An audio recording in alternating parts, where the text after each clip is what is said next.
ಓಂ ಶಾಂತಿ. ಇಂದಿನ ಪರಮಾತ್ಮನ ಮಹಾವಾಕ್ಯ ಮುರುಳಿ ದಿನಾಂಕ 9/3/2025. ಅವ್ಯಕ್ತ ಬಾಪ್ತಾದ ಮಧುಬನ. ರಿವೈಸ್ ದಿನಾಂಕ 20/3/2004. ಈ ವರ್ಷವನ್ನು ವಿಶೇಷವಾಗಿ ಜೀವನ್ ಮುಕ್ತಿಯ ವರ್ಷದ ರೂಪದಲ್ಲಿ ಆಚರಣೆ ಮಾಡಿ ಏಕತೆ ಮತ್ತು ಏಕಾಗ್ರತೆಯ ಮೂಲಕ ಪರಮಾತ್ಮ ತಂದೆಯನ್ನು ಪ್ರತ್ಯಕ್ಷಗೊಳಿಸಿ. ಇಂದು ಸ್ನೇಹದ ಸಾಗರಾದಂತಹ ಪರಮಾತ್ಮ ತಂದೆ ನಾಲ್ಕೂ ಕಡೆ ಇರುವಂತಹ ಸ್ನೇಹಿ ಮಕ್ಕಳನ್ನು ನೋಡುತ್ತಿದ್ದಾರೆ. ಪರಮಾತ್ಮ ತಂದೆಗೆ ಮಕ್ಕಳ ಬಗ್ಗೆ ಮನಪೂರ್ವಕವಾದಂತಹ ಅವಿನಾಶಿ ಸ್ನೇಹ ಇದೆ ಮತ್ತು ಮಕ್ಕಳಿಗೂ ಕೂಡ ಹೃದಯೇಶ್ವರ ಆದಂತಹ ಪರಮಾತ್ಮ ತಂದೆಯ ಬಗ್ಗೆ ಮನಪೂರ್ವಕವಾದಂತಹ ಸ್ನೇಹ ಇದೆ. ಅಂದರೆ ಪರಮಾತ್ಮ ತಂದೆಗೆ ಮಕ್ಕಳ ಬಗ್ಗೆ ಮನಸ್ಸಿನ ಅವಿನಾಶಿ ಸ್ನೇಹ ಇದೆ ಮತ್ತು ಮಕ್ಕಳಿಗೆ ಹೃದಯೇಶ್ವರ ಆದಂತಹ ಪರಮಾತ್ಮ ತಂದೆಯ ಬಗ್ಗೆ ಮನಸ್ಸಿನ ಸ್ನೇಹ ಇದೆ. ಈ ಪರಮಾತ್ಮ ತಂದೆಯ ಸ್ನೇಹದ ಬಗ್ಗೆ, ಮನಸ್ಸಿನ ಸ್ನೇಹದ ಬಗ್ಗೆ ಕೇವಲ ಪರಮಾತ್ಮ ತಂದೆಗೆ ಗೊತ್ತಿದೆ ಮತ್ತು ಬ್ರಾಹ್ಮಣ ಮಕ್ಕಳಿಗೆ ಗೊತ್ತಿದೆ. ಪರಮಾತ್ಮ ತಂದೆಯ ಸ್ನೇಹಕ್ಕೆ ಕೇವಲ ಬ್ರಾಹ್ಮಣ ಆತ್ಮರಾದ ನೀವು ಮಾತ್ರ ಪಾತ್ರರಾಗಿದ್ದೀರಾ. ಭಕ್ತ ಆತ್ಮರು ಪರಮಾತ್ಮನ ಪ್ರೀತಿಗೋಸ್ಕರ ಬಾಯಾರಿದ್ದಾರೆ. ಭಕ್ತ ಆತ್ಮರು ಪರಮಾತ್ಮನ ಪ್ರೀತಿಯನ್ನು ಪಡೆದುಕೊಳ್ಳಲು ಪರಮಾತ್ಮ ತಂದೆಯನ್ನು ಕೂಗಿ ಕರೆಯುತ್ತಿದ್ದಾರೆ ಮತ್ತು ಭಾಗ್ಯಶಾಲಿ ಬ್ರಾಹ್ಮಣ ಆತ್ಮರಾದಂತಹ ನೀವು ಪರಮಾತ್ಮ ತಂದೆಯ ಪ್ರೀತಿಯನ್ನು ಪ್ರಾಪ್ತಿ ಮಾಡಿಕೊಳ್ಳಲು ಪಾತ್ರರಾಗಿದ್ದೀರಾ. ಬಾಪ್ತಾದರವರಿಗೆ ಗೊತ್ತಿದೆ ಮಕ್ಕಳಿಗೆ ಪರಮಾತ್ಮ ತಂದೆಯ ಬಗ್ಗೆ ವಿಶೇಷವಾಗಿ ಏಕೆ ಪ್ರೀತಿ ಇದೆ ಎಂದು. ಮಕ್ಕಳಿಗೆ ಪರಮಾತ್ಮ ತಂದೆಯ ಬಗ್ಗೆ ವಿಶೇಷವಾಗಿ ಏಕೆ ಪ್ರೀತಿ ಇದೆ ಅಂದರೆ ಈ ಸಮಯದಲ್ಲಿ ಸರ್ವ ಖಜಾನೆಗೆ ಮಾಲೀಕ ಆದಂತಹ ಪರಮಾತ್ಮ ತಂದೆಯ ಮೂಲಕ ಸರ್ವ ಖಜಾನೆಗಳು ನಿಮಗೆ ಪ್ರಾಪ್ತಿಯಾಗುತ್ತದೆ. ಆ ಖಜಾನೆ ಕೇವಲ ಈ ಒಂದು ಜನ್ಮದಲ್ಲಿ ಮಾತ್ರ ನಮ್ಮ ಜೊತೆಗೆ ಇರುವುದಿಲ್ಲ. ಪರಮಾತ್ಮ ತಂದೆಯ ಖಜಾನೆ ಕೇವಲ ಈ ಒಂದು ಜನ್ಮದಲ್ಲಷ್ಟೇ ಅಲ್ಲ, ಆದರೆ ಅನೇಕ ಜನ್ಮದವರೆಗೂ ಈ ಅವಿನಾಶಿ ಖಜಾನೆ ನಮ್ಮ ಜೊತೆಗೆ ಇರುತ್ತದೆ. ನೀವೆಲ್ಲರೂ ಬ್ರಾಹ್ಮಣ ಆತ್ಮರಾಗಿದ್ದೀರಾ. ಬ್ರಾಹ್ಮಣ ಆತ್ಮರಾದ ನೀವು ಜಗತ್ತಿನ ಜನರಂತೆ ಖಾಲಿ ಕೈಯಲ್ಲಿ ಹೋಗುವುದಿಲ್ಲ. ಬ್ರಾಹ್ಮಣ ಆತ್ಮರಾದ ನೀವು ಸರ್ವ ಖಜಾನೆಯನ್ನು ಜೊತೆಗೆ ತೆಗೆದುಕೊಂಡು ಹೋಗುತ್ತೀರಾ. ನೀವು ಹೋಗುವಾಗ ಸರ್ವ ಖಜಾನೆ ನಿಮ್ಮ ಜೊತೆಗೆ ಇರುತ್ತದೆ. ಅಂದ ಮೇಲೆ ಇಂತಹ ಅವಿನಾಶಿ ಖಜಾನೆಯನ್ನು ನಾನು ಪ್ರಾಪ್ತಿ ಮಾಡಿಕೊಂಡಿದ್ದೇನೆ ಅನ್ನುವ ನಶೆ ಮಕ್ಕಳಿಗೆ ಇದೆ ತಾನೆ. ಮತ್ತು ಎಲ್ಲಾ ಮಕ್ಕಳು ಅವಿನಾಶಿ ಖಜಾನೆಯನ್ನು ಜಮಾ ಮಾಡಿಕೊಂಡಿದ್ದಾರೆ. ಜಮಾದ ನಶೆ ಸದಾ ಇರುತ್ತದೆ ತಾನೆ. ಜಮಾದ ಖುಷಿ ಸದಾ ಇರುತ್ತದೆ ತಾನೆ. ಪ್ರತಿಯೊಬ್ಬರ ಚೆಹರೆಯಲ್ಲಿ ಖಜಾನೆಯನ್ನು ಜಮಾ ಮಾಡಿಕೊಂಡಿರುವಂತಹ ಹೊಳಪು ಕಾಣಿಸುತ್ತಿದೆ. ನಿಮ್ಮೆಲ್ಲರಿಗೂ ಗೊತ್ತಿದೆ ಪರಮಾತ್ಮ ತಂದೆಯ ಮೂಲಕ ಯಾವ ಖಜಾನೆ ಪ್ರಾಪ್ತಿಯಾಗಿದೆ ಎಂದು. ಪರಮಾತ್ಮ ತಂದೆಯ ಮೂಲಕ ಯಾವ ಯಾವ ಖಜಾನೆ ಪ್ರಾಪ್ತಿಯಾಗಿದೆ ಎಂದು ನಿಮ್ಮೆಲ್ಲರಿಗೂ ಗೊತ್ತಿದೆ. ಎಂದಾದರೂ ನಿಮ್ಮ ಜಮಾದ ಖಾತೆಯನ್ನು ಚೆಕ್ ಮಾಡಿಕೊಳ್ಳುತ್ತೀರೇನು? ಪರಮಾತ್ಮ ತಂದೆ ಎಲ್ಲಾ ಮಕ್ಕಳಿಗೂ ಪ್ರತಿಯೊಂದು ಖಜಾನೆಯನ್ನು ಅಕ್ಕೂಟ ರೂಪದಲ್ಲಿ ನೀಡುತ್ತಾರೆ. ಅಂದರೆ ಪರಮಾತ್ಮ ತಂದೆ ಎಲ್ಲಾ ಮಕ್ಕಳಿಗೂ ಅಪಾರ ಖಜಾನೆಯನ್ನು ನೀಡುತ್ತಾರೆ. ಕೆಲವರಿಗೆ ಕಡಿಮೆ ಖಜಾನೆಯನ್ನು ನೀಡುವುದಿಲ್ಲ, ಇನ್ನು ಕೆಲವರಿಗೆ ಜಾಸ್ತಿ ಖಜಾನೆಯನ್ನು ನೀಡುವುದಿಲ್ಲ. ಪ್ರತಿಯೊಂದು ಮಗುವಿಗೂ ಅಕ್ಕೂಟವಾದಂತಹ ಖಜಾನೆಯನ್ನು ನೀಡಿದ್ದಾರೆ. ಅಂದ ಮೇಲೆ ಪ್ರತಿಯೊಂದು ಮಗು ಅಕ್ಕೂಟವಾದ ಖಜಾನೆಗೆ ಮಾಲೀಕ ಆಗಿದೆ. ಪ್ರತಿಯೊಂದು ಮಗು ಅಖಂಡ ಖಜಾನೆಗೆ ಮಾಲೀಕ ಆಗಿದೆ. ಪ್ರತಿಯೊಂದು ಮಗು ಅವಿನಾಶಿ ಖಜಾನೆಗೆ ಮಾಲೀಕ ಆಗಿದೆ. ಪರಮಾತ್ಮ ತಂದೆಗೆ ಬಾಲಕರಾಗುವುದು ಅಂದರೆ ಖಜಾನೆಗಳಿಗೆ ಮಾಲೀಕರಾಗುವುದು. ಅಂದ ಮೇಲೆ ಬಾಪ್ತಾದ ಎಷ್ಟು ಖಜಾನೆಯನ್ನು ನೀಡಿದ್ದಾರೆ ಎಂದು ನಿಮ್ಮ ಮನಸ್ಸಿನಲ್ಲಿ ಪ್ರಕಟಗೊಳಿಸಿಕೊಳ್ಳಿ. ಎಲ್ಲದಕ್ಕಿಂತ ಮೊದಲನೇ ಖಜಾನೆ ಅಂದರೆ ಜ್ಞಾನದ ಧನದ ಖಜಾನೆ. ಅಂದ ಮೇಲೆ ಎಲ್ಲರಿಗೂ ಜ್ಞಾನದ ಧನ ಅಂತೂ ಪ್ರಾಪ್ತಿಯಾಗಿದೆ ತಾನೆ. ಜ್ಞಾನದ ಧನ ಪ್ರಾಪ್ತಿಯಾಗಿದೆಯೋ ಅಥವಾ ಜ್ಞಾನದ ಧನ ಪ್ರಾಪ್ತಿಯಾಗಬೇಕು? ಒಳ್ಳೆಯದು. ಜ್ಞಾನದ ಧನವನ್ನು ಜಮಾ ಮಾಡಿಕೊಂಡಿದ್ದೀರಾ ತಾನೆ, ಅಥವಾ ಜ್ಞಾನದ ಧನವನ್ನು ಸ್ವಲ್ಪ ಜಮಾ ಮಾಡಿಕೊಂಡಿದ್ದೀರೇನು? ಸ್ವಲ್ಪ ಜ್ಞಾನದ ಸಂಪತ್ತು ಹೊರಟು ಹೋಯಿತೇನು? ಜ್ಞಾನದ ಧನ ಅಂದರೆ ತಿಳುವಳಿಕೆ ಉಳ್ಳವರಾಗಿ ತ್ರಿಕಾಲದರ್ಶಿಗಳಾಗಿ ಕರ್ಮವನ್ನು ಮಾಡುವುದು, ಜ್ಞಾನ ಸ್ವರೂಪರಾಗುವುದು.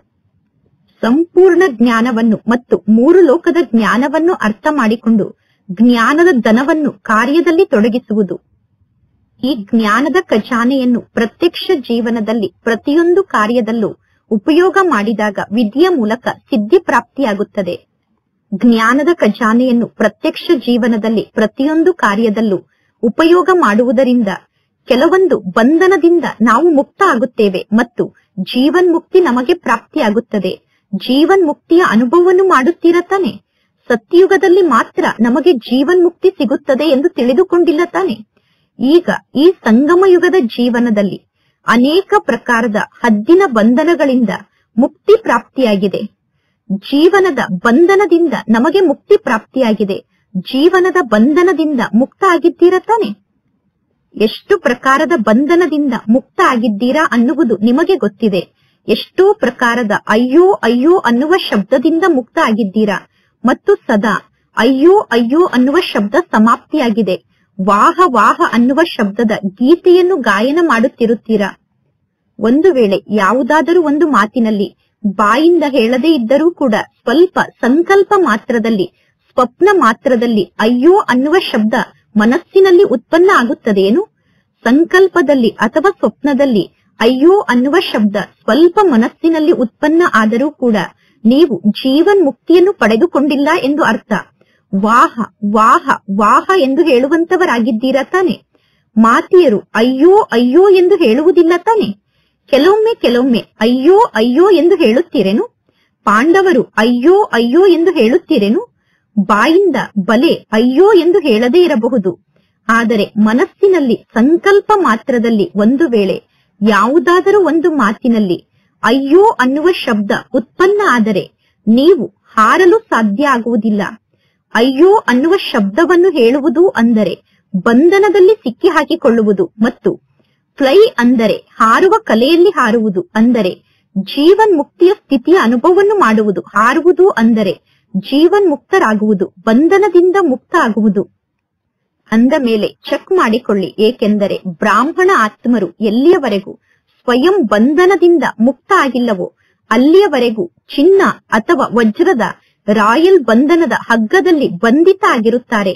ಯಾರು ಚಿನ್ನ ಅಥವಾ ವಜ್ರದ ರಾಯಲ್ ಬಂಧನದ ಹಗ್ಗದಲ್ಲಿ ಬಂಧಿತ ಆಗಿದ್ದಾರೋ ಅವರು ಸರ್ವ ಆತ್ಮರಿಗೋಸ್ಕರ ಮುಕ್ತಿಯ ಗೇಟನ್ನು ತೆರೆಯಲು ಸಾಧ್ಯ ಇಲ್ಲ. ಬ್ರಾಹ್ಮಣ ಆತ್ಮರಾದ ನೀವು ಬಂಧನ ಮುಕ್ತರಾದರೆ ಸರ್ವ ಆತ್ಮರಿಗೋಸ್ಕರ ಮುಕ್ತಿಯ ಗೇಟ್ ತೆರೆಯುತ್ತದೆ. ಅಂದ ಮೇಲೆ ಮುಕ್ತಿಯ ಗೇಟನ್ನು ತೆರೆಯುವಂತಹ ಜವಾಬ್ದಾರಿ ನಿಮ್ಮ ಮೇಲಿದೆ, ಅಥವಾ ಸರ್ವ ಆತ್ಮರನ್ನು ದುಃಖ ಮತ್ತು ಅಶಾಂತಿಯಿಂದ ಮುಕ್ತ ಮಾಡುವಂತಹ ಜವಾಬ್ದಾರಿ ನಿಮ್ಮ ಮೇಲೆ ಇದೆ. ಅಂದ ಮೇಲೆ ನೀವು ಸ್ವಯಂ ಚೆಕ್ ಮಾಡಿಕೊಳ್ಳಿ, ಎಷ್ಟು ನೀವು ನಿಮ್ಮ ಜವಾಬ್ದಾರಿಯನ್ನು ಇಲ್ಲಿಯವರೆಗೂ ನಿಭಾಯಿಸಿದ್ದೀರಾ? ನೀವೆಲ್ಲರೂ ಬಾಪ್ತಾದರವರ ಜೊತೆಗೆ ವಿಶ್ವ ಪರಿವರ್ತನೆಯ ಕಾರ್ಯವನ್ನು ಮಾಡುವಂತಹ ಜವಾಬ್ದಾರಿಯನ್ನು ತೆಗೆದುಕೊಂಡಿದ್ದೀರಾ? ವಿಶ್ವ ಪರಿವರ್ತನೆಯನ್ನು ಮಾಡುವಂತಹ ಜವಾಬ್ದಾರಿಯನ್ನು ತೆಗೆದುಕೊಂಡಿದ್ದೀರಾ ತಾನೆ? ಒಂದು ವೇಳೆ ಪರಮಾತ್ಮ ತಂದೆ ಬಯಸಿದರೆ ಪರಮಾತ್ಮ ತಂದೆ ಎಲ್ಲವನ್ನೂ ಸ್ವಯಂ ಮಾಡಬಹುದು, ಆದರೆ ಪರಮಾತ್ಮ ತಂದೆಗೆ ಮಕ್ಕಳ ಬಗ್ಗೆ ಪ್ರೀತಿ ಇದೆ. ಪರಮಾತ್ಮ ತಂದೆ ಒಂಟಿಯಾಗಿ ಏನನ್ನೂ ಮಾಡಲು ಬಯಸುವುದಿಲ್ಲ. ಪರಮಾತ್ಮ ತಂದೆ ತಾವು ಈ ಸೃಷ್ಟಿಯಲ್ಲಿ ಅವತರಿತ ಆದ ತಕ್ಷಣ ತಮ್ಮ ಜೊತೆಗೆ ಸರ್ವ ಮಕ್ಕಳಾದ ನಿಮ್ಮನ್ನೂ ಕೂಡ ಅವತರಿತ ಮಾಡಿದ್ದಾರೆ. ಶಿವರಾತ್ರಿಯನ್ನು ಆಚರಣೆ ಮಾಡಿದಿರಿ ತಾನೆ? ಅಂದ ಮೇಲೆ ಯಾರ ರಾತ್ರಿಯನ್ನು ಆಚರಣೆ ಮಾಡಿದಿರಿ? ಕೇವಲ ಬಾಪ್ತಾದರವರ ಜನ್ಮದಿನವನ್ನು ಆಚರಣೆ ಮಾಡಿದಿರೋ ಅಥವಾ ನಿಮ್ಮೆಲ್ಲರ ಜನ್ಮದಿನವನ್ನೂ ಕೂಡ ಆಚರಣೆ ಮಾಡಿದಿರೋ? ಪರಮಾತ್ಮ ತಂದೆಗೆ ಆದಿಯಿಂದ ಅಂತ್ಯದವರೆಗೂ ಜೊತೆಗಾರರಾಗಿದ್ದೀರಾ. ಆದಿಯಿಂದ ಅಂತ್ಯದವರೆಗೂ ಪರಮಾತ್ಮ ತಂದೆಗೆ ಜೊತೆಗಾರರಾಗಿದ್ದೇವೆ ಅನ್ನುವ ನಶೆ ನಿಮಗೆ ಇದೆ ತಾನೆ? ಭಗವಂತ ತಂದೆಗೆ ಜೊತೆಗಾರರಾಗಿದ್ದೀರಾ. ಅಂದ ಮೇಲೆ ಬಾಪ್ತಾದ ಈಗ ಈ ವರ್ಷದ ಸೀಸನ್ನ ಅಂತಿಮ ಪಾತ್ರವನ್ನು ಅಭಿನಯ ಮಾಡುವ ಸಮಯದಲ್ಲಿ ಎಲ್ಲಾ ಮಕ್ಕಳಿಂದ ಏನನ್ನು ಬಯಸುತ್ತಾರೆ ಎಂದು ಮಕ್ಕಳಿಗೆ ಹೇಳಬಹುದೇ? ತಂದೆ ಮಕ್ಕಳಿಂದ ಏನನ್ನು ಬಯಸುತ್ತಿದ್ದಾರೆ ಎಂದು ಮಕ್ಕಳಿಗೆ ಹೇಳಬಹುದೇ? ತಂದೆ ಹೇಳಿದರೆ ಮಕ್ಕಳಾದ ನೀವು ಆ ರೀತಿ ಮಾಡಿ ತೋರಿಸಬೇಕು. ಕೇವಲ ಕೇಳುವಂತವರಾಗಬೇಡಿ, ಕೇಳಿದ ನಂತರ ತಂದೆ ಹೇಳಿದಂತೆ ಮಾಡಿ ತೋರಿಸಬೇಕು. ಸರಿತಾನೆ ಟೀಚರ್? ಸರಿತಾನೆ? ಟೀಚರ್ಸ್ ಕೈಯನ್ನು ಎತ್ತಿ. ಟೀಚರ್ಸ್ ಗಾಳಿಯನ್ನು ಬೀಸಿಕೊಳ್ಳುವುದಕ್ಕೋಸ್ಕರ ಹಿಡಿದುಕೊಂಡಂತಹ ಸಾಧನವನ್ನು ಅಲುಗಾಡಿಸುತ್ತಿದ್ದಾರೆ, ಏಕೆಂದರೆ ಎಲ್ಲರಿಗೂ ಶೆಕೆ ಆಗುತ್ತಿದೆ. ಒಳ್ಳೆಯದು. ಎಲ್ಲಾ ಟೀಚರ್ಸ್ ಮಾಡಿ ತೋರಿಸುತ್ತೀರಾ ತಾನೆ? ಮತ್ತು ಎಲ್ಲಾ ಟೀಚರ್ಸ್ ಮಾಡಿಸುತ್ತೀರಾ ತಾನೆ? ಟೀಚರ್ಸ್ ಮಾಡಿಸುತ್ತೀರಾ ಮತ್ತು ಮಾಡುತ್ತೀರಾ ತಾನೆ? ಒಳ್ಳೆಯದು. ಟೀಚರ್ಸ್ ಗಾಳಿಯನ್ನು ಕೂಡ ಬೀಸಿಕೊಳ್ಳುತ್ತಿದ್ದಾರೆ ಮತ್ತು ಕೈಯನ್ನೂ ಕೂಡ ಅಲುಗಾಡಿಸುತ್ತಿದ್ದಾರೆ. ಈ ದೃಶ್ಯ ನೋಡಲು ಎಷ್ಟು ಚೆನ್ನಾಗಿ ಕಾಣಿಸುತ್ತಿದೆ, ಬಹಳ ಒಳ್ಳೆಯದು. ಅಂದ ಮೇಲೆ ಬಾಪ್ತಾದ ಈ ಸೀಸನ್ನ ಸಮಾಪ್ತಿಯ ಸಮಾರಂಭದಲ್ಲಿ ಒಂದು ಹೊಸ ಪ್ರಕಾರದ ದೀಪಾವಳಿಯನ್ನು ಆಚರಣೆ ಮಾಡಲು ಬಯಸುತ್ತಾರೆ. ತಿಳಿಯಿತು ತಾನೆ? ಹೊಸ ಪ್ರಕಾರದ ದೀಪಾವಳಿಯನ್ನು ಆಚರಣೆ ಮಾಡಲು ಬಯಸುತ್ತಾರೆ. ಅಂದ ಮೇಲೆ ನೀವೆಲ್ಲರೂ ದೀಪಾವಳಿಯನ್ನು ಆಚರಣೆ ಮಾಡುವುದಕ್ಕೋಸ್ಕರ ತಯಾರಾಗಿದ್ದೀರಾ ತಾನೆ? ಯಾರು ದೀಪಾವಳಿಯನ್ನು ಆಚರಣೆ ಮಾಡಲು ತಯಾರಾಗಿದ್ದೀರೋ ಅವರು ಕೈಯನ್ನು ಎತ್ತಿ. ಕೇವಲ ಸುಮ್ಮನೆ ಆಯಿತು ಮಾಡುತ್ತೇವೆ ಎಂದು ಕೈಯನ್ನು ಎತ್ತಬೇಡಿ. ಬಾಪ್ತಾದರವರನ್ನು ಖುಷಿ ಪಡಿಸುವುದಕ್ಕೋಸ್ಕರ ಕೈಯನ್ನು ಎತ್ತಬೇಡಿ. ಮನಸ್ಸಿನಿಂದ ಕೈಯನ್ನು ಎತ್ತಬೇಕು. ಒಳ್ಳೆಯದು. ಬಾಪ್ತಾದ ತಮ್ಮ ಮನಸ್ಸಿನ ಆಸೆಗಳನ್ನು ಸಂಪನ್ನಗೊಳಿಸುವಂತಹ ಬೆಳಗುತ್ತಿರುವ ಜ್ಯೋತಿಯ ರೂಪದಲ್ಲಿ ನಿಮ್ಮನ್ನು ನೋಡಲು ಬಯಸುತ್ತಾರೆ. ಅಂದ ಮೇಲೆ ಬಾಪ್ತಾದರವರ ಆಸೆಯ ದೀಪಗಳ ದೀಪಾವಳಿಯನ್ನು ಆಚರಣೆ ಮಾಡಲು ತಂದೆ ಬಯಸುತ್ತಾರೆ. ತಿಳಿಯಿತು ತಾನೆ? ಯಾವ ದೀಪಾವಳಿಯನ್ನು ಆಚರಣೆ ಮಾಡಬೇಕು ಎಂದು ತಂದೆ ಬಯಸುತ್ತಾರೆ ಎಂದು ತಿಳಿಯಿತು ತಾನೆ? ಎಲ್ಲರಿಗೂ ಸ್ಪಷ್ಟ ಆಯಿತು ತಾನೆ? ಅಂದ ಮೇಲೆ ಬಾಪ್ತಾದರವರ ಆಸೆಯ ದೀಪ ಯಾವುದಾಗಿದೆ? ಹಿಂದಿನ ವರ್ಷದಿಂದ ಹಿಡಿದು ಈ ವರ್ಷದ ಸೀಸನ್ ಪೂರ್ಣ ಆಗಿದೆ. ಬಾಪ್ತಾದ ಮೊದಲೇ ತಿಳಿಸಿದ್ದರು. ನೀವೆಲ್ಲರೂ ಸಂಕಲ್ಪವನ್ನೂ ಕೂಡ ಮಾಡಿದ್ದೀರಿ. ನಿಮಗೆ ನೆನಪಿದೆ ತಾನೆ? ಕೆಲವರು ಕೇವಲ ಸಂಕಲ್ಪವನ್ನು ಸಂಕಲ್ಪದಲ್ಲಿ ಮಾತ್ರ ಪೂರ್ಣ ಮಾಡಿದರು. ಕೆಲವರು ಸಂಕಲ್ಪವನ್ನು ಅರ್ಧ ಕಾರ್ಯರೂಪದಲ್ಲಿ ತಂದು ಪೂರ್ಣ ಮಾಡಿದರು. ಕೆಲವರು ವಿಚಾರವನ್ನು ಮಾಡುತ್ತಿದ್ದರು. ಆದರೆ ಅವರ ವಿಚಾರದವರೆಗೆ ಮಾತ್ರ ಉಳಿಯಿತು. ಆ ಸಂಕಲ್ಪ ಯಾವುದಾಗಿದೆ? ಇದೇನು ಹೊಸ ಮಾತಲ್ಲ, ಹಳೆಯ ಮಾತಾಗಿದೆ. ಸ್ವಪರಿವರ್ತನೆಯ ಮೂಲಕ ಸರ್ವರ ಪರಿವರ್ತನೆಯನ್ನು ಮಾಡಬೇಕು. ವಿಶ್ವದ ಮಾತನ್ನು ಬಿಟ್ಟು ಬಿಡಿ. ಆದರೆ ಬಾಪ್ತಾದ ಸ್ವಪರಿವರ್ತನೆಯ ಮೂಲಕ ಬ್ರಾಹ್ಮಣ ಪರಿವಾರವನ್ನು ಪರಿವರ್ತನೆ ಮಾಡುವುದನ್ನು ನೋಡಲು ಬಯಸುತ್ತಾರೆ. ಈ ರೀತಿ ಆದರೆ ಈ ರೀತಿ ಮಾಡಿ ತೋರಿಸುತ್ತೇವೆ ಅನ್ನುವ ಶಬ್ದವನ್ನು ಈಗ ತಂದೆ ಕೇಳಲು ಬಯಸುವುದಿಲ್ಲ. ಇವರು ಬದಲಾದರೆ ನಾನು ಬದಲಾಗುತ್ತೇನೆ ಅನ್ನುವ ಶಬ್ದವನ್ನು ಕೇಳಲು ತಂದೆ ಬಯಸುವುದಿಲ್ಲ. ಇವರು ಮಾಡಿ ತೋರಿಸಿದರೆ ನಾನು ಮಾಡುತ್ತೇನೆ ಅನ್ನುವ ಶಬ್ದವನ್ನು ಕೇಳಲು ತಂದೆ ಬಯಸುವುದಿಲ್ಲ. ಈ ಜ್ಞಾನ ಮಾರ್ಗದಲ್ಲಿ ವಿಶೇಷವಾಗಿ ಪ್ರತಿಯೊಂದು ಮಗುವಿಗೂ ಬ್ರಹ್ಮ ತಂದೆ ವಿಶೇಷವಾಗಿ ಒಂದು ಮಾತನ್ನು ಹೇಳಿದ್ದಾರೆ. ಬ್ರಹ್ಮ ತಂದೆ ವಿಶೇಷವಾಗಿ ತಿಳಿಸಿದ್ದಾರೆ, ನೀವೆಲ್ಲರೂ ನನ್ನ ಸಮಾನ ಹೇ ಅರ್ಜುನ ಆಗಿ. ಸ್ವಪರಿವರ್ತನೆಯ ಮಾತಿನಲ್ಲಿ ಮೊದಲು ನಾನು ಪರಿವರ್ತನೆ ಆಗಬೇಕು ಅನ್ನುವುದನ್ನು ಧಾರಣೆ ಮಾಡಿಕೊಳ್ಳಿ. ಮೊದಲು ಇವರು ಪರಿವರ್ತನೆ ಆಗಲಿ ಎಂದು ಹೇಳಬೇಡಿ. ಮೊದಲು ನಾನು ಪರಿವರ್ತನೆ ಆಗಬೇಕು. ಸ್ವಪರಿವರ್ತನೆಯಲ್ಲಿ ಮೊದಲು ನಾನು ಎಂದು ಹೇಳುವ ಮಾತು ಕೂಡ ಕಲ್ಯಾಣಕಾರಿಯಾದಂತಹ ನಾನು ಅನ್ನುವ ಶಬ್ದ ಆಗಿದೆ. ಇನ್ನು ಹದ್ದಿನ ನಾನು ನಾನು ಅನ್ನುವ ಶಬ್ದ ಕೆಳಗಡೆ ಬೀಳಿಸುವಂತದ್ದಾಗಿದೆ. ಆದ್ದರಿಂದ ಒಂದು ಗಾದೆ ಮಾತಿದೆ, ಯಾರು ಮಾಡುತ್ತಾರೋ ಅವರೇ ಅರ್ಜುನ ಆಗಿದ್ದಾರೆ. ಅಂದ ಮೇಲೆ ಅರ್ಜುನರು ಅಂದರೆ ನಂಬರ್ 1 ನಲ್ಲಿ ಬರುವಂತವರು. ನಂಬರ್ 1 ನಲ್ಲಿ ಬರಬೇಡಿ, ನಂಬರ್ 1 ನಲ್ಲಿ ಬರಬೇಕು. ಅಂದ ಮೇಲೆ ನೀವೆಲ್ಲರೂ 2ನೇ ನಂಬರ್ ನಲ್ಲಿ ಬರಬೇಕು ಎಂದು ಬಯಸುತ್ತೀರೋ ಅಥವಾ ನಂಬರ್ 1 ನಲ್ಲಿ ಬರಬೇಕು ಎಂದು ಬಯಸುತ್ತೀರೋ? ಕೆಲವೊಂದು ಕಾರ್ಯದಲ್ಲಿ ಬಾಪ್ತಾದ ನೋಡಿದ್ದಾರೆ. ತಮಾಷೆಯ ಮಾತನ್ನು ಬಾಪ್ತಾದ ತಿಳಿಸುತ್ತಿದ್ದಾರೆ. ಪರಿವಾರದ ಮಾತನ್ನು ಬಾಪ್ತಾದ ತಿಳಿಸುತ್ತಿದ್ದಾರೆ. ಏಕೆಂದರೆ ಇಲ್ಲಿ ಪರಿವಾರವೇ ಕುಳಿತಿದೆ ತಾನೆ. ಅಂದ ಮೇಲೆ ಇಂತಹ ಯಾವುದಾದರೂ ಕಾರ್ಯ ನಿಮ್ಮಿಂದ ನಡೆದಾಗ ಬಾಪ್ತಾದರವರ ಬಳಿ ಮಕ್ಕಳ ಸಮಾಚಾರ ಬರುತ್ತದೆ. ಅಂದ ಮೇಲೆ ಕೆಲವೊಂದು ಕಾರ್ಯ ಇಂತಹ ಕಾರ್ಯ ಆಗಿರುತ್ತದೆ, ಕೆಲವೊಂದು ಇಂತಹ ಪ್ರೋಗ್ರಾಂಗಳು ನಡೆಯುತ್ತದೆ. ಆ ಪ್ರೋಗ್ರಾಂಗೆ ವಿಶೇಷ ಆತ್ಮರು ನಿಮಿತ್ತರಾಗುತ್ತಾರೆ. ಅಂದ ಮೇಲೆ ಬಾಪ್ತಾದರವರ ಬಳಿ ದಾದಿಯರ ಬಳಿ ಸಮಾಚಾರ ಅಂತೂ ಬರುತ್ತದೆ. ಏಕೆಂದರೆ ಸಾಕಾರದಲ್ಲಿ ದಾದಿಯರು ಇದ್ದಾರೆ ತಾನೆ, ಸಾಕಾರದಲ್ಲಿ ದಾದಿಯರೇ ಇದ್ದಾರೆ. ಬಾಪ್ತಾದರವರ ಬಳಿ ಸಂಕಲ್ಪಗಳು ಬಂದು ತಲುಪುತ್ತದೆ. ಅಂದ ಮೇಲೆ ಯಾವ ಸಂಕಲ್ಪ ತಂದೆಗೆ ಹೋಗಿ ತಲುಪುತ್ತದೆ? ಈ ಕಾರ್ಯದಲ್ಲಿ ನನ್ನ ಹೆಸರು ಕೂಡ ಇರಬೇಕು. ನಾನೇನು ಕಡಿಮೆ ಏನು? ನಾನೇನು ಕಡಿಮೆ ಅಲ್ಲ. ನನ್ನ ಹೆಸರನ್ನು ಏಕೆ ಹೇಳಲಿಲ್ಲ? ನನ್ನ ಹೆಸರನ್ನು ಈ ಕಾರ್ಯದಲ್ಲಿ ಏಕೆ ತೆಗೆದುಕೊಳ್ಳಲಿಲ್ಲ? ಅಂದ ಮೇಲೆ ಬಾಪ್ತಾದ ತಿಳಿಸುತ್ತಾರೆ, ಹೇ ಅರ್ಜುನ ಅನ್ನುವ ಮಾತಿನಲ್ಲಿ ನಿಮ್ಮ ಹೆಸರು ಏಕೆ ಇಲ್ಲ? ಅರ್ಜುನ ಆಗುವ ಮಾತಿನಲ್ಲಿ ನಿಮ್ಮ ಹೆಸರು ಇರಬೇಕು ತಾನೆ. ಅರ್ಜುನ ಆಗುವ ಮಾತಿನಲ್ಲಿ ನಿಮ್ಮ ಹೆಸರು ಇರಬೇಕು ಅಥವಾ ಇರಬಾರದು? ಅರ್ಜುನ ಆಗುವ ಮಾತಿನಲ್ಲಿ ನಿಮ್ಮ ಹೆಸರು ಇರಬೇಕು. ತಂದೆಯ ಸಮ್ಮುಖದಲ್ಲಿ ಮಹಾರಥಿಗಳು ಕುಳಿತಿದ್ದಾರೆ. ಅಂದ ಮೇಲೆ ಅರ್ಜುನ ಆಗುವ ಮಾತಿನಲ್ಲಿ ಮಹಾರಥಿಗಳ ಹೆಸರು ಇರಬೇಕು ತಾನೆ. ಅರ್ಜುನ ಆಗುವಂತಹ ಮಾತಿನಲ್ಲಿ ಮಹಾರಥಿಗಳ ಹೆಸರು ಇರಬೇಕು. ಬ್ರಹ್ಮ ತಂದೆ ಏನನ್ನು ಮಾಡಿ ತೋರಿಸಿದರು? ಬ್ರಹ್ಮ ತಂದೆ ಯಾರನ್ನೂ ನೋಡಲಿಲ್ಲ. ಬ್ರಹ್ಮ ತಂದೆ ಇವರು ಮಾಡುತ್ತಿಲ್ಲ, ಅವರು ಮಾಡುತ್ತಿಲ್ಲ, ಅಂದ ಮೇಲೆ ನಾನು ಏಕೆ ಮಾಡಲಿ ಎಂದು ಬ್ರಹ್ಮ ತಂದೆ ಯಾರನ್ನೂ ನೋಡಲಿಲ್ಲ. ಮಾಡಿ ತೋರಿಸುವ ಮಾತಿನಲ್ಲಿ, ಸ್ವಯಂವನ್ನು ಪರಿವರ್ತನೆ ಮಾಡಿಕೊಳ್ಳುವ ಮಾತಿನಲ್ಲಿ ಬ್ರಹ್ಮ ತಂದೆ ನಂಬರ್ 1 ನಲ್ಲಿ ಇದ್ದರು. ನಾನು ನಾನು ಅನ್ನುವ ಶಬ್ದವನ್ನು ಪರಮಾತ್ಮ ತಂದೆಯೇನು ಮೊದಲೇ ತಿಳಿಸಿದ್ದರು. ಅನೇಕ ಪ್ರಕಾರದ ರಾಯಲ್ ರೂಪದ ನಾನು ಅನ್ನುವ ಶಬ್ದದ ಬಗ್ಗೆ ತಂದೆ ಮೊದಲೇ ತಿಳಿಸಿದ್ದಾರೆ. ಈಗ ಆ ಎಲ್ಲಾ ಶಬ್ದಗಳು ಸಮಾಪ್ತಿಯಾಗುತ್ತದೆ. ಅಂದ ಮೇಲೆ ಬಾಪ್ತಾದರವರ ಆಸೆ ಅಂದರೆ ಈಗ ಈ ಸೀಸನ್ನ ಸಮಾಪ್ತಿ ಆಗುತ್ತಿದೆ. ಈ ಸೀಸನ್ನ ಸಮಾಪ್ತಿಯ ಸಮಯದಲ್ಲಿ ಪ್ರತಿಯೊಬ್ಬ ಮಕ್ಕಳು ಅಂದರೆ ಯಾರೆಲ್ಲರೂ ತಮ್ಮನ್ನು ತಾವು ಬ್ರಹ್ಮ ಕುಮಾರ್ ಅಥವಾ ಬ್ರಹ್ಮ ಕುಮಾರಿ ಎಂದು ಹೇಳಿಸಿಕೊಳ್ಳುತ್ತಿದ್ದೀರೋ, ಬ್ರಹ್ಮ ಕುಮಾರ್ ಬ್ರಹ್ಮ ಕುಮಾರಿ ಎಂದು ಸ್ವೀಕಾರ ಮಾಡಿದ್ದೀರೋ, ಅಥವಾ ನಾನು ಬ್ರಹ್ಮ ಕುಮಾರ್ ಬ್ರಹ್ಮ ಕುಮಾರಿ ಆಗಿದ್ದೇನೆ ಎಂದು ಅರ್ಥ ಮಾಡಿಕೊಂಡಿದ್ದೀರೋ, ಆ ಪ್ರತಿಯೊಬ್ಬ ಬ್ರಾಹ್ಮಣ ಆತ್ಮರು ಸಂಕಲ್ಪ ರೂಪದಲ್ಲಿ ಏನು ಹದ್ದಿನ ಬಂಧನ ಇದೆಯೋ ಆ ಬಂಧನದಿಂದ ಮುಕ್ತ ಆಗಬೇಕು. ಬ್ರಹ್ಮ ತಂದೆಯ ಸಮಾನ ಬಂಧನ ಮುಕ್ತರಾಗಬೇಕು. ಬ್ರಹ್ಮ ತಂದೆಯ ಸಮಾನ ಜೀವನ್ ಮುಕ್ತಿಯನ್ನು ಪಡೆದುಕೊಳ್ಳಬೇಕು. ಬ್ರಾಹ್ಮಣ ಜೀವನ ಅಂದರೆ ಜೀವನ್ ಮುಕ್ತಿಯ ಜೀವನ ಆಗಿದೆ. ಸಾಧಾರಣ ಜೀವನದಿಂದ ಮುಕ್ತ ಆಗುವುದಿಲ್ಲ. ಶ್ರೇಷ್ಠ ಬ್ರಾಹ್ಮಣ ಜೀವನದಲ್ಲಿ ಜೀವನ್ ಮುಕ್ತಿಯ ವಿಶೇಷ ವರ್ಷವನ್ನು ಆಚರಣೆ ಮಾಡಬೇಕು. ಪ್ರತಿಯೊಬ್ಬ ಆತ್ಮರು ಎಷ್ಟೆಲ್ಲ ಸ್ವಯಂನ ಸೂಕ್ಷ್ಮ ಬಂಧನದ ಬಗ್ಗೆ ಅರ್ಥ ಮಾಡಿಕೊಂಡಿದ್ದೀರೋ, ನಿಮ್ಮ ಆಂತರ್ಯದಲ್ಲಿ ಎಷ್ಟು ಸೂಕ್ಷ್ಮ ಬಂಧನ ಇದೆ ಅನ್ನುವುದು ನಿಮಗೆ ಎಷ್ಟು ಗೊತ್ತಿದೆಯೋ ಅಷ್ಟು ಬೇರೆ ಯಾರಿಗೂ ಗೊತ್ತಿರಲು ಸಾಧ್ಯ ಇಲ್ಲ. ಬಾಪ್ತಾದರವರಿಗೆ ಗೊತ್ತಿದೆ. ಏಕೆಂದರೆ ಬಾಪ್ತಾದರವರ ಬಳಿ ಟಿವಿ ಇದೆ, ಮನಸ್ಸಿನ ಟಿವಿ ಇದೆ. ಶರೀರದ ಟಿವಿ ಇಲ್ಲ, ಮನಸ್ಸಿನ ಟಿವಿ ತಂದೆಯ ಬಳಿ ಇದೆ. ಅಂದ ಮೇಲೆ ಈಗೇನು ಪುನಃ ಇನ್ನೊಂದು ಸೀಸನ್ ಬರುತ್ತದೆ.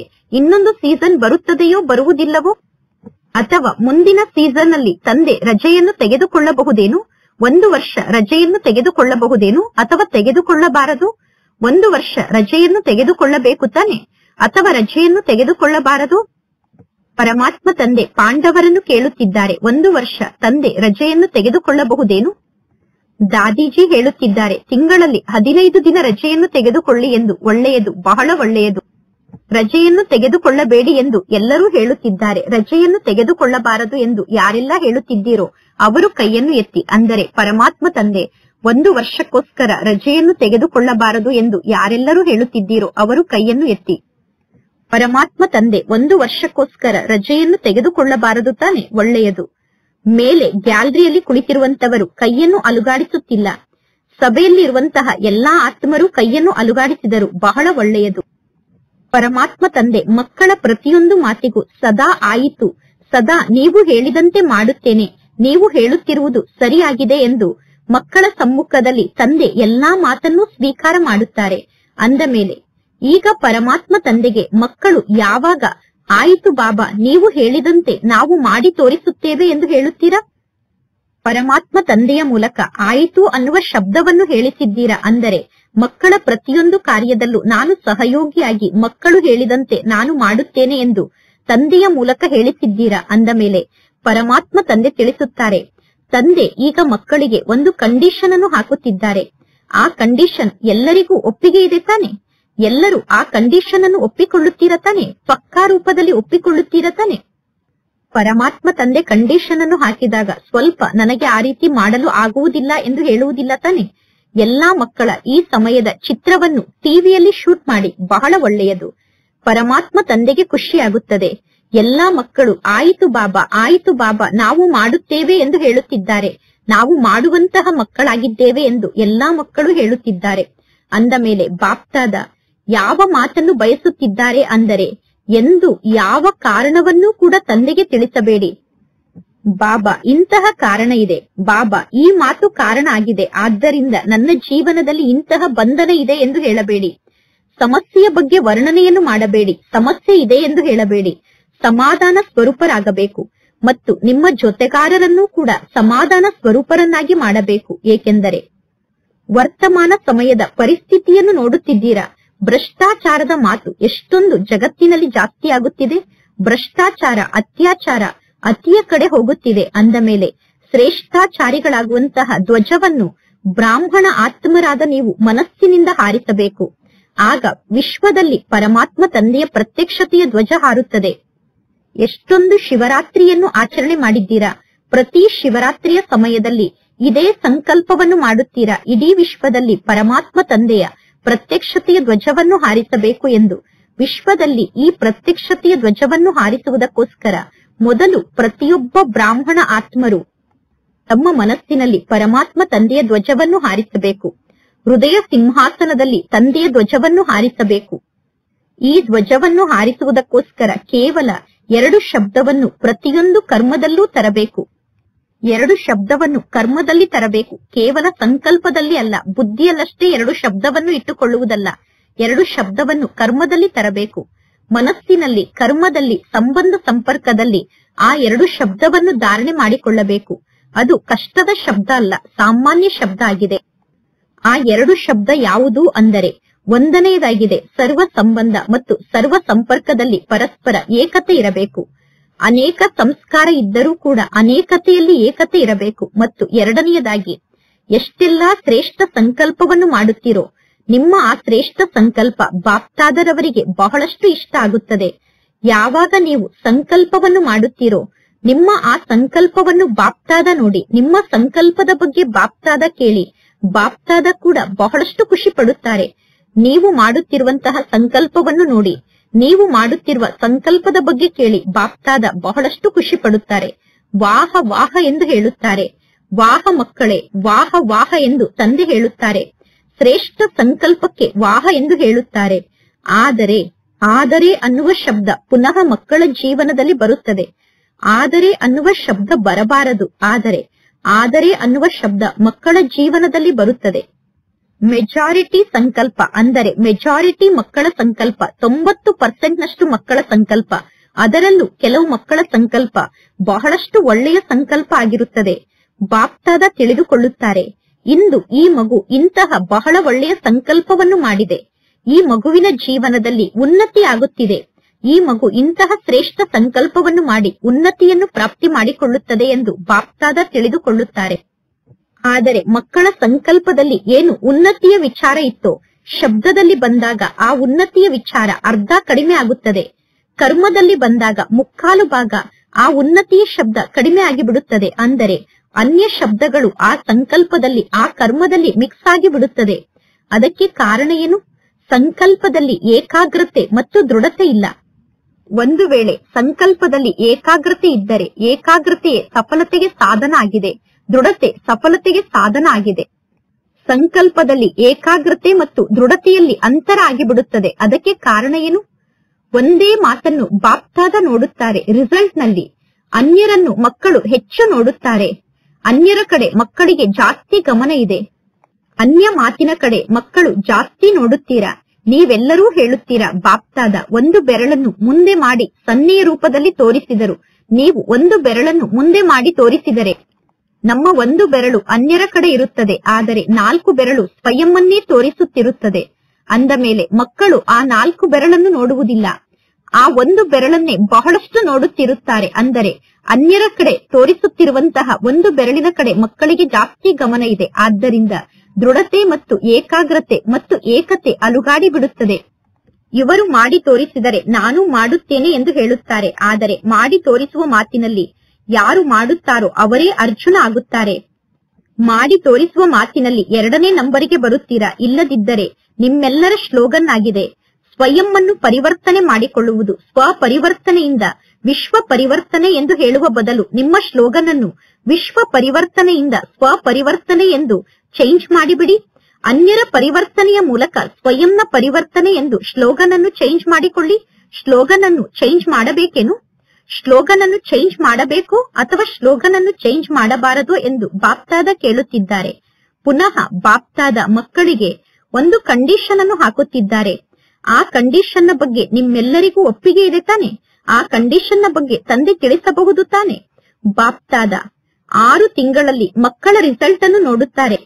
ನಿಮ್ಮ ರಿಸಲ್ಟ್ ಅನ್ನು ನೋಡಿ ನಂತರ ನಾನು ಪುನಃ ಮಕ್ಕಳ ಜೊತೆಗೆ ಮಿಲನವನ್ನು ಮಾಡಲು ಬರುತ್ತೇನೆ. ಒಂದು ವೇಳೆ ನೀವು ಸ್ವಯಂವನ್ನು ಪರಿವರ್ತನೆ ಮಾಡಿಕೊಳ್ಳದೇ ಇದ್ದರೆ ನಿಮ್ಮ ಜೊತೆಗೆ ಮಿಲನವನ್ನು ಮಾಡಲು ನಾನು ಬರುವುದಿಲ್ಲ ಎಂದು ತಂದೆ ಹೇಳುತ್ತಿದ್ದಾರೆ. ಯಾವಾಗ ಪರಮಾತ್ಮ ತಂದೆ ಮಕ್ಕಳಿಗೆ ಪ್ರತಿಯೊಂದು ಕಾರ್ಯಕ್ಕೂ ಆಯಿತು ನೀವು ಹೇಳಿದಂತೆ ನಾನು ಮಾಡುತ್ತೇನೆ ಎಂದು ಸ್ವೀಕಾರ ಮಾಡಿದ್ದಾರೋ, ಅಂದ ಮೇಲೆ ಮಕ್ಕಳಾದ ನೀವು ಕೂಡ ತಂದೆಯ ಪ್ರತಿಯೊಂದು ಮಾತಿಗೂ ಆಯಿತು ಬಾಬಾ ನೀವು ಹೇಳಿದಂತೆ ನಾವು ಮಾಡುತ್ತೇವೆ ಎಂದು ಹೇಳಬೇಕು. ಏನು ಬೇಕಾದರೂ ಆಗಲಿ.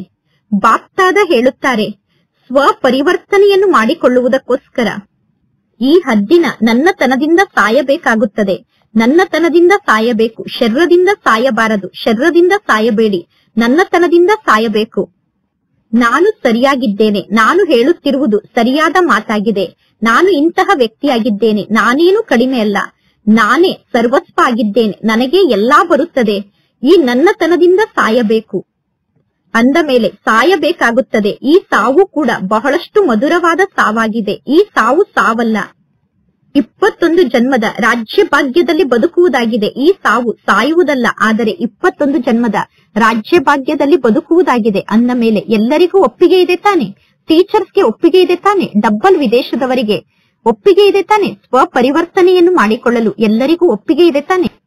ಡಬ್ಬಲ್ ವಿದೇಶದವರು ಯಾವ ಸಂಕಲ್ಪವನ್ನು ಮಾಡುತ್ತಾರೋ ಆ ಕಾರ್ಯವನ್ನು ಮಾಡಿ ತೋರಿಸುವಂತಹ ಸಾಹಸವನ್ನು ಇಟ್ಟುಕೊಳ್ಳುತ್ತಾರೆ. ಇದು ವಿದೇಶದವರ ವಿಶೇಷತೆ ಆಗಿದೆ. ಮತ್ತು ಭಾರತದ ನಿವಾಸಿಗಳು ಯಾವ ಸಂಕಲ್ಪವನ್ನು ಮಾಡುತ್ತೀರೋ ಆ ಕಾರ್ಯವನ್ನು ಮಾಡಿ ತೋರಿಸುವಂತಹ 3 ಪಟ್ಟು ಸಾಹಸವುಳ್ಳವರಾಗಿದ್ದೀರಾ. ಡಬ್ಬಲ್ ವಿದೇಶದವರು ಡಬ್ಬಲ್ ಸಾಹಸ ಉಳ್ಳವರಾಗಿದ್ದಾರೆ, ಭಾರತದವರು 3 ಪಟ್ಟು ಸಾಹಸ ಉಳ್ಳವರಾಗಿದ್ದೀರಾ ಅಂದ ಮೇಲೆ ಬಾಪ್ತಾದ ಈಗ ಸ್ವಯಂನ ಪರಿವರ್ತನೆಯನ್ನು ನೋಡಲು ಬಯಸುತ್ತಾರೆ. ತಿಳಿಯಿತು ತಾನೆ? ಇದೇ ಬಾಪ್ತಾದರವರ ಶ್ರೇಷ್ಠ ಆಸೆಯ ದೀಪ ಆಗಿದೆ. ಪ್ರತಿಯೊಂದು ಮಗುವಿನ ಆಂತರ್ಯದಲ್ಲಿ ಈ ದೀಪ ಬೆಳಗುತ್ತಿರುವುದನ್ನು ತಂದೆ ನೋಡಲು ಬಯಸುತ್ತಾರೆ. ಅಂದ ಮೇಲೆ ಈ ಬಾರಿ ಈ ರೀತಿ ದೀಪಾವಳಿಯನ್ನು ನೀವೆಲ್ಲರೂ ಆಚರಣೆ ಮಾಡಿ. ಬಲೆ 6 ತಿಂಗಳ ನಂತರ ದೀಪಾವಳಿಯನ್ನು ಆಚರಣೆ ಮಾಡಿ. ಪುನಃ ಯಾವಾಗ ಬಾಪ್ತಾದ ದೀಪಾವಳಿಯ ಸಮಾರಂಭವನ್ನು ನೋಡುತ್ತಾರೋ ಪುನಃ ತಮ್ಮ ಪ್ರೋಗ್ರಾಂನ ಬಗ್ಗೆ ತಂದೆ ತಿಳಿಸುತ್ತಾರೆ. ನಿಮ್ಮ ದೀಪಾವಳಿಯ ಸಮಾರಂಭವನ್ನು ನೋಡಿದ ನಂತರ ಮುಂದಿನ ಸೀಸನ್ ಅಲ್ಲಿ ಬಾಪ್ತಾದ ಬರುತ್ತಾರೋ ಅಥವಾ ಇಲ್ಲವೋ ಅನ್ನುವ ಪ್ರೋಗ್ರಾಂ ಅನ್ನು ತಂದೆ ತಿಳಿಸುತ್ತಾರೆ. ನೀವೆಲ್ಲರೂ ಸ್ವಪರಿವರ್ತನೆಯನ್ನು ಮಾಡಿಕೊಳ್ಳಲೇಬೇಕು. ತಂದೆ ಹೇಳಿದಂತೆ ಮಾಡಿ ತೋರಿಸಬೇಕು ತಾನೆ? ನೀವು ಮಾಡಿ ತೋರಿಸದೇ ಇದ್ದರೆ ನಿಮ್ಮ ಹಿಂದೆ ಬರುವಂತವರು ಮಾಡಿ ತೋರಿಸುತ್ತಾರೇನು? ಮಾಲೆಯಲ್ಲಿ ನೀವೆಲ್ಲರೂ ಇದ್ದೀರಾ ತಾನೆ? 16,108 ಮಣಿಗಳ ಮಾಲೆಯಲ್ಲಿ ಹಳಬರಾದ ನೀವೇ ಬರಬೇಕು. ಹೊಸಬರು ಲೇಟ್ ಆಗಿ ಬರುತ್ತಾರೆ. ಇನ್ನು ಹೊಸಬರಲ್ಲೂ ಕೂಡ ಕೆಲವರು ಲಾಸ್ಟ್ ನಲ್ಲಿ ಬಂದಿದ್ದರೂ ಕೂಡ ಫಾಸ್ಟ್ ಆಗಿ ಮುಂದೆ ಹೋಗುತ್ತಾರೆ. ಕೆಲವರ ಉದಾಹರಣೆ ಅಂತೂ ಇದೆ ತಾನೆ? ಯಾರು ಲಾಸ್ಟ್ ನಲ್ಲಿ ಬಂದಿದ್ದರೂ ಕೂಡ ಫಾಸ್ಟ್ ಆಗಿ ಹೋಗಿ ಫಸ್ಟ್ ನಂಬರ್ ನಲ್ಲಿ ಬರುತ್ತಾರೆ ಅನ್ನುವವರ ಉದಾಹರಣೆ ಇದೆ ತಾನೆ? ಈ ರೀತಿ ಲಾಸ್ಟ್ ನಲ್ಲಿ ಬಂದಿದ್ದರೂ ಕೂಡ ಫಾಸ್ಟ್ ಆಗಿ ಹೋಗಿ ಫಸ್ಟ್ ನಂಬರ್ ನಲ್ಲಿ ಬರುವಂತವರ ಸಂಖ್ಯೆ ಬಹಳ ಕಡಿಮೆ ಇದೆ. ಇನ್ನು ಈ 16,108 ಮಣಿಗಳ ಮಾಲೆ ನಿಮ್ಮ ಮಾಲೆಯೇ ಆಗಿದೆ. ಪ್ರತಿ ಕಲ್ಪದಲ್ಲೂ ನೀವೇ ಮಾಲೆಯ ಮಣಿ ಆಗಿದ್ದೀರಾ. ಈಗಲೂ ನೀವೇ ಮಾಲೆಯ ಮಣಿ ಆಗುತ್ತೀರಾ. ಬಲೆ ನೀವು ಎಲ್ಲಿ ಬೇಕಾದರೂ ಕುಳಿತಿರಬಹುದು, ವಿದೇಶದಲ್ಲಿ ಕುಳಿತಿರಬಹುದು, ದೇಶದಲ್ಲಿ ಕುಳಿತಿರಬಹುದು. ಆದರೆ ಯಾರು ಬಹಳ ಸಮಯದವರೆಗೂ ಪಕ್ಕಾ ನಿಶ್ಚಯ ಬುದ್ಧಿ ಉಳ್ಳವರ